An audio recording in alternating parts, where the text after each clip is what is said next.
Okay, time for this week's college football picks. Of course, Thanksgiving is this week, so there are games on Thursday and Friday, which is why we're giving you these picks a couple of days earlier than normal. 4 games I'm having a bet on this weekend. College football has been treating me pretty well here over the last few weeks. 3 for 3 last week puts us at 18-12 on the year. Been able to make a nice profit, and it's a good thing because we've just been treading water with our NFL bets. So hopefully we'll continue our good run of success here this week. Again, there are 4 games that I'm having a bet on. Want to start with a Thursday night game, TCU going on the road to face their longtime rival Texas. Now, these two teams are longtime rivals. They've played 82 times, but they've only played once since 1995. They used to be members of the same conference, the Southwest Conference. Of course, Texas moved on to bigger and better things in the Big 12, and TCU was kind of stranded in irrelevance for several years. But now with the reorganization in college football, TCU became part of the Big 12. This year is their first year as a member of the Big 12, so they once again have a seat at the table with Texas as equals. Now, I'm sure Texas doesn't view it that way. They've dominated this series historically. And, if you know Texas recruiting, Texas, the University of Texas, they get all the best in-state recruits, or most of the best in-state recruits anyway, and high school football in Texas is a big, big deal. So these TCU kids, a lot of them grew up with dreams of playing for Texas, and they weren't offered, and they went to TCU, and so there'll be a lot of chips on shoulders on Thursday night when TCU takes on Texas for the first time in a long time. Texas currently installed as a 7-point favorite, or at least they're about to be installed as a 7-point favorite, getting word that the line is going to be Texas -7 on BETDAQ. All of these lines, these college football lines on BETDAQ are going to be released in a matter of hours, but I've talked to the traders and they've tipped me as to what the lines will be, so I can let you know what they're going to be. Again, Texas will be a 7-point favorite in BETDAQ on this game, and I like TCU. I like the underdog here. I think this is a classic matchup of a team who's better than their record would indicate in TCU facing a team that's worse than their record would indicate in Texas. TCU, they're 6-4. They've had a tough year. Their starting quarterback, Casey Paha, was dismissed from the team in the middle of the season, and it really has taken them a couple of games to sort of figure out how to play without Paha. And if you're just looking at it from the outside looking in, they've lost 3 out of the last 4, you'd say, well, maybe they haven't figured out how to play with them. But if you look a little closer, I think they have. Their offense is playing better recently. Now, they didn't play very well in their last game against Kansas State. Of course, the Kansas State defense has made a lot of offenses look bad this season. But TCU held Kansas State to 23 points, and that's noticeable because TCU's defense was really struggling early in the year. But the last 3 games, they're coming around, holding Kansas State to 23, holding their 2 previous opponents, Oklahoma and West Virginia, to below 40.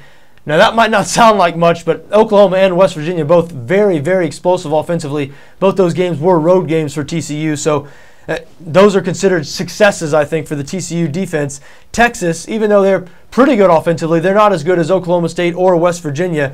So I look for this TCU team to be able to somewhat limit this Texas offense. I don't think Texas is going to be scoring over 30 points in this game. And Texas has a really, really bad defense. Texas, again, I think they're a team that's worse than their record would indicate. You look at that record, they've won 4 straight games since their back-to-back losses, the only 2 losses of the season. But you look a little closer at their 4 victories, a 6-point win over Baylor, and don't let last week's upset over Kansas State fool you. Baylor, not a very good team this year. They've lost several times. They have a terrible defense. But Texas, a 6-point win over Baylor, a 4-point win over a horrible Kansas team. That would have been an inexcusable loss. Then a 9-point win over Texas Tech. Texas Tech has not been playing good football over the second half of the season. Now, they did blow out Iowa State last week, but Texas is a vulnerable team, a team that is just bad on the defensive side of the ball. And I believe TCU is going to be more motivated here. Texas, this is a game where Texas has nothing to gain. If they win, they're supposed to beat TCU. They're 7-point favorites. This line was even bigger in Vegas. It opened around 8.5 or 9, depending on which book you're talking about, has come back to 7 or 7.5 just about everywhere out in Vegas. We mentioned it is going to be 7 on BETDAQ, but Texas is favored in the game. Their place in terms of Texas football is at the top, while TCU is down there amongst the Texas Techs and Texas A&Ms, even though I know A&M probably would like to think they're a little above that, and Baylor. TCU is that sort of group fighting for the scraps below Texas. And Texas knows that. The players know that. And I heard some Texas players quoted this week. Remember, this is the first year in a long time Texas won't be playing Texas A&M. That rivalry ending when A&M moved to the SEC. And they're replacing it with this game. And I've heard Texas players say in the media that they're a little disappointed that they're not playing A&M. One player in particular said he wished he just got one more game against A&M. Listen, the TCU guys are not feeling like that at all. This is the chance of a lifetime for some of these guys. A lot of these guys went to TCU not thinking they'd ever have a chance to play Texas. And now that they get that chance on Thanksgiving night in a primetime spot, you're looking at an extremely motivated TCU team against a Texas team that just might be not quite as motivated. Texas, not as good as their record would indicate. I like TCU and the 7 points in that game. Again, that is tomorrow night, Thursday night. Next 3 games I like are all Saturday games.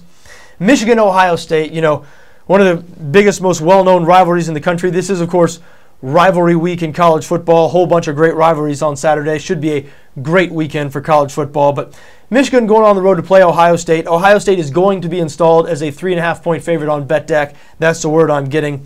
I like Michigan here plus 3.5, and I really have a strong like towards Michigan in this game. The more and more I think about the game and go over the game, the more and more I like Michigan and come out with Michigan.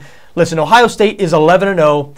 They are the most overrated 11-0 team in the history of college football. Their 11-0 record is a product of the Big Ten that is absolutely terrible this year. This is the worst the Big Ten has been in several years. Ohio State, an extremely one-dimensional offense. They cannot pass the football, 103rd nationally in pass yards per game. Braxton Miller, for as good as he is running the football, he just can't throw it very well. Just cannot throw the football very well.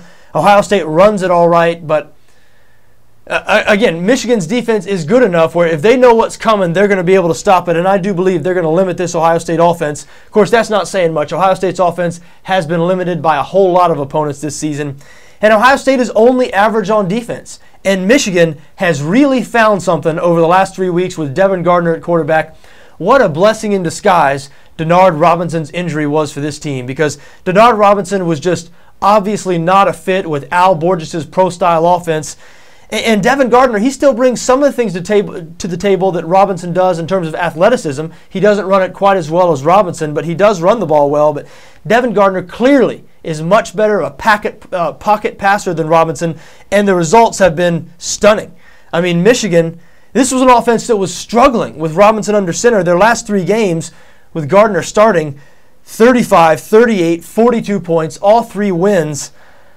They've come alive, and Robinson's healthy enough to play now. Now, in the coaching staff, Brady Hoke, he's saying that Robinson's elbow is still dinged up, and so he's not able to throw the ball as well as he would like. They're not throwing Robinson under the bus. He's done a lot for Michigan throughout his career, so they're not saying, yeah, he's just not playing quarterback right now because he's just not the best man for the job. Last week, Robinson was out there as a receiver, as a running back, and he's going to be used in much the same way this week. And it's nice for the Michigan coaching staff that an injury occurred to where they're able to do it in this way. They're able to put the best guy behind center, move Robinson to sort of a jack-of-all-trades athlete position, and save some face, or save Robinson some face by blaming it on this elbow injury, saying he can't quite put enough on the ball. He could quite throw the ball as hard as he used to. Having a little trouble talking now. We are 10 or 15 minutes into the recording, I guess. But anyway, even though this game is in Ohio State, I think Michigan's going to win the game outright. I think Michigan is they're much better on offense. There's no argument to that. But, Ohio State, a lot of people are saying they've been winning these games with defense. You look at the numbers, Ohio State is not that great on defense. They've played a lot of bad offenses. Again, the Big Ten, you look at it, it's one bad offense after another. And Michigan is not a bad offense. And I think Ohio State's going to find that out. I think Michigan is going to ruin Ohio State's undefeated season. Of course, this is Ohio State's bowl game. Remember, they're on probation. No Big Ten championship game for them. No bowl game. But I do think Michigan is going to send them to the offseason with a bitter taste in their mouths. I think they're going to go into the big house, or the horseshoe, excuse me. This game is in Ohio State once again. I think Michigan is going to pull out a victory. And they are 3.5-point underdogs, so they will be on BETDAQ. Next game I'm going to be having a bet on this Saturday, I guess. The Vanderbilt Commodores going on the road to take on Wake Forest. Listen, Vanderbilt has been playing some really, really good football recently. If you haven't been paying attention, you want to talk about an offense that seems to have woke up and come alive. Michigan's has done that. Vanderbilt's is the extreme example of that. This offense was awful in the beginning of the season. I mean, their first 7 games, Vanderbilt only topped 20 points one time. Their last 4 games, Vanderbilt 49, 40, 27, and 41 points scored. And before you go and tell me, well, that's just because they played bad defenses in the last 4 games and they played all these good defenses in the first 7 games, those first 7 games, and I won't even talk about, because the one game they top 20 was against a Division III team. So let's talk about the games they did not top 20 in those first 7 games. They played defenses like Northwestern, Missouri, Auburn. Those teams have terrible defenses this year, and they were able to hold Vanderbilt below 20 points. So it's more than that. Vanderbilt has found something on the offensive side of the ball. They're playing with a lot of confidence now, and they're just blowing people out, including Tennessee last week. And Wake Forest is absolutely awful this season. They've lost their last 2 games by a combined total of 75-6. So given that, you're probably saying, well, why is Vanderbilt only favored by 11.5 here? Might I remind you, Vanderbilt is Vanderbilt, and their history is hurting them, but helping them in terms of their value from a bettor's perspective. Because Vanderbilt, as you probably know, has been a doormat for as long as anybody can remember. No football history, at least in terms of success. Their football history is a study in failure. And so a lot of people are squeamish laying a double-digit number with Vanderbilt. I mean, you see Vanderbilt minus 11.5, and you think, would it shock anybody if Vanderbilt lost to Wake Forest? Probably not, at least nobody who's not paying close attention, because they say, Vanderbilt, Wake Forest, bad versus bad, toss-up. And they see this game is in Wake Forest. Another Wake Forest angle that people might be considering here, the Demon Deacons need this win to be eligible for a bowl. They only have 5 wins. This is senior day at Wake Forest, so all kinds of motivation and emotion. They have had success against Vanderbilt in the past. They had won 3 straight games against the Commodores until last year. Of course, last year Vanderbilt won 41-7. So I guess that's what people are thinking here with Wake Forest. This is too many points for Vanderbilt to be laying on the road. Wake needs this game badly. It's senior day. They have had some success against Vanderbilt in the past. But hey, that's all fine and good. That's all a bunch of fluff. That's trying to talk yourself into it. Vanderbilt, a clearly better team here, head and shoulders better than Wake Forest. They're playing great football here recently. They are rolling. On the road as 11.5 point favorites. I think they're going to cover this number easily. I like Vanderbilt in a big, big way on Saturday on the road against Wake Forest. My final game of this weekend, another SEC versus ACC matchup, and once again I do side with the SEC in this game. I'm talking about South Carolina going on the road to play Clemson. Clemson is going to be installed as a 4-point favorite on BETDAQ when these lines are released here in a matter of hours. And once again, I like South Carolina. I like South Carolina +4. Now, I think South Carolina struggles over the past couple of weeks. Since Marcus Lattimore has gone down with an injury, they've squeaked by a bad Tennessee team. They did play well against Arkansas, but Arkansas is real bad. And then last week, Wofford hung tough before South Carolina pulled away at the end to win that game 24-7. So I think there's the line of thinking right now that South Carolina is just not very good. Maybe overrated, overvalued, and there might be something to that. But let me tell you a team that is way, way overrated and overvalued, and that is Clemson. This team is 10-1. You look at Clemson's schedule and you can't believe it. You know how many quality wins they have? 0. You think I'm exaggerating? They have not beaten one good team. I'm not exaggerating at all. Their best win of the season over a 6-5 Georgia Tech team. Georgia Tech has been a tremendous disappointment this season. Their second best win of the year comes against a losing team, 5-6 Virginia Tech. So Clemson, the only decent team they played all year was Florida State. They lost that game. They just haven't beaten anybody. South Carolina is a tough, battle-tested team. They've played a bunch of good teams. Their only 2 losses of the season, those 2 road games to Florida and LSU. South Carolina is great in the front 7 on defense. I believe they're going to overwhelm Clemson's offensive line in this game. And we've seen that when Clemson's quarterback, Taj Boyd, is pressured, he tends to make mistakes, throw interceptions. I do expect some turnovers from Boyd in this game. Now, Clemson has a good offense. No question about it. They can score some points, and they will score points in this game. But Clemson's defense is really, really bad. And even though South Carolina is without Lattimore, last week's game against Wofford notwithstanding, we saw them the 2 previous games against Arkansas and Tennessee put up 38 and 35 points against 2 defenses that are very similar to Clemson. So I expect to see something similar out of South Carolina this Saturday. 35, 40 points, somewhere in that area. And I think they beat Clemson outright. And if not, Clemson might win this game. But, I expect this to be a close game. And so I really like the 4 points here. And this line might be 3.5, might be 4. Talk to the traders in BETDAQ. They're not sure which line they're going to go with. Either way, I like South Carolina in the points in this game. I think they're going to win the game outright. So there you have it. Those are my 4 games this week.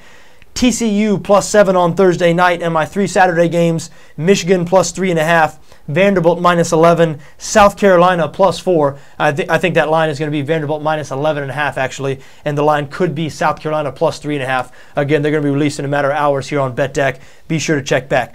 But anyway, that's what I got for you. I wish you the best of luck this weekend. Whatever you decide to do, just so long as your interests don't conflict with my interests.